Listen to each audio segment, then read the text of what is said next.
Hello mga ka-graftings, na napod ipakita sa inyo ang akong Citrus X Lemon grafting. Pero before ang tanan, mag-intro sa ta.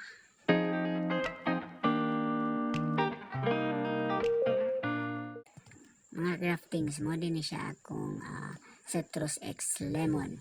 So kini ang rootstock, lemon ni siya na akong gimarkot o karon gisumpayan ako siya og kanang citrus, no? So mo na siyang science sa citrus. So mo ni siya pag graph na ko last April 17, 2024.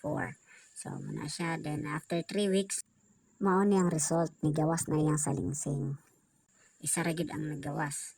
So karon mo na siya mga ka-graftings, isa ra gyud siya ni survive, pero active gyapon ang bada ng isa, pero wa gyud siya lusot.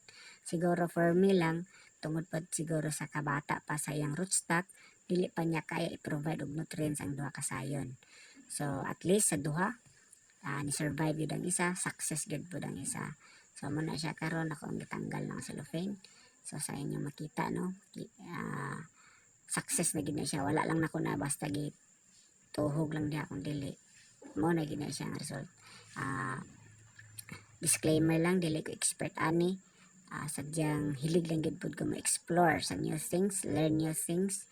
Hilig gid pud ko magmarkot, pero karon lang gid pud ko ni sulay og grafting. So mo lang ni siya ang usa sa mga basic grafting, kining cleft grafting, no? So kung gusto mo mosulay, testingin ninyo para ma-experience pud ninyo kung unsang grafting, no? So try and try lang, no, kay napoy mga panahon nga akong gipang graft wala pod siya ni success, pero at least wa man ta ni di man ta mo give up diretso. So karon mo na siyang result. So update mo na ko pohon siyang bunga ni. So I hope mo survive yun ni siya until siyang pagpamunga. Thank you mga ka-graftings, and see you next episode sa pagpamunga ni. Thank you and God bless.